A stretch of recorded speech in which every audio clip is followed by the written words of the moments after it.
The central limit theorem applies anytime we have a sum of independent and identically distributed random variables. For example, let's consider a problem we solved earlier. Suppose the daily number of accidents in a city can be modeled by a Poisson random variable with mean 4.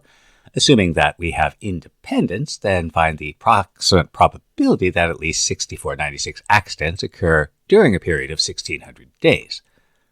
So this is the sum of independent and identically distributed random variables, and so by the central limit theorem, the number of accidents can be modeled using a normal distribution with a mean and standard deviation, where the mean is the sum of the means and the variance is the sum of the variances. So the mean will be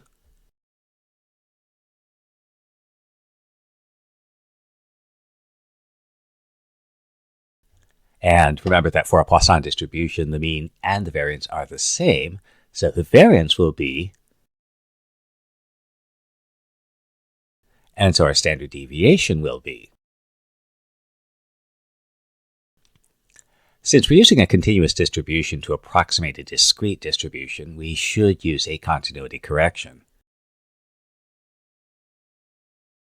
The event at least 6,496 accidents means we have 6496, 6497, 6498, and so on accidents, which corresponds to the interval x greater than or equal to 6495.5.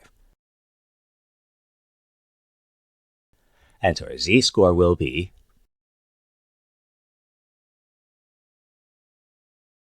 and so our probability will be,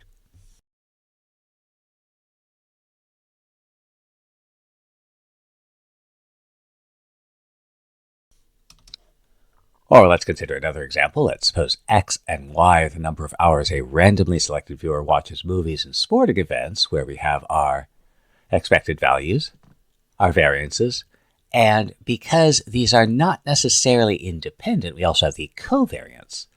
Now, assume the hours watched by different viewers are mutually independent.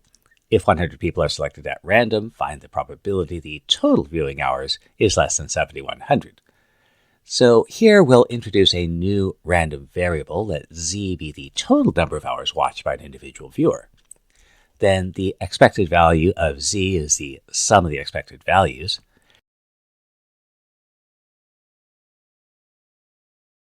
And the variance of z is the sum of the variance plus twice the covariance.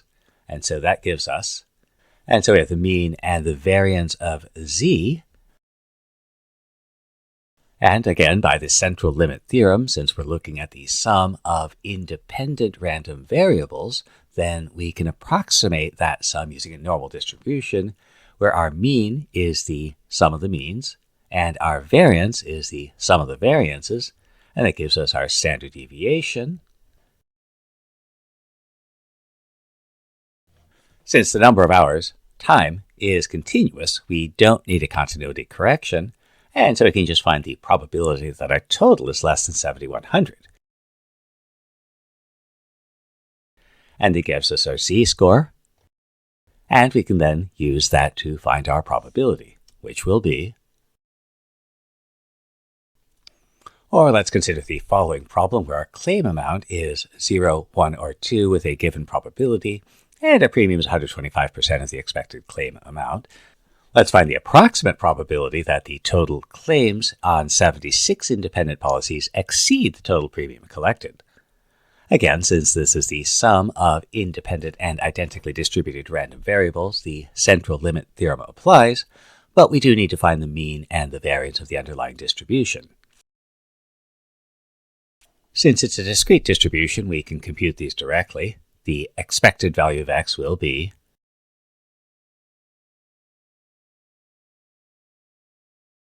and the expected value of x squared will be, and so our variance will be, and so the claim amounts have an expected value of 0.8 and a variance of 0.76. By the central limit theorem, the total claim amount for 76 policies can be modeled using a normal distribution where the mean will be, and the standard deviation will be.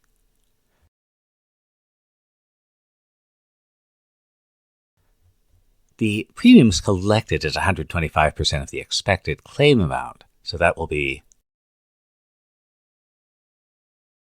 and so the total premium for 76 policies will be 76. Since the claim amounts are discrete, we should use a continuity correction. The claim amounts exceed the premiums collected if they're 77, 78, and so on. And so we want the probability that y is greater than or equal to 76.5. And so we find our z-score, and we find our probability.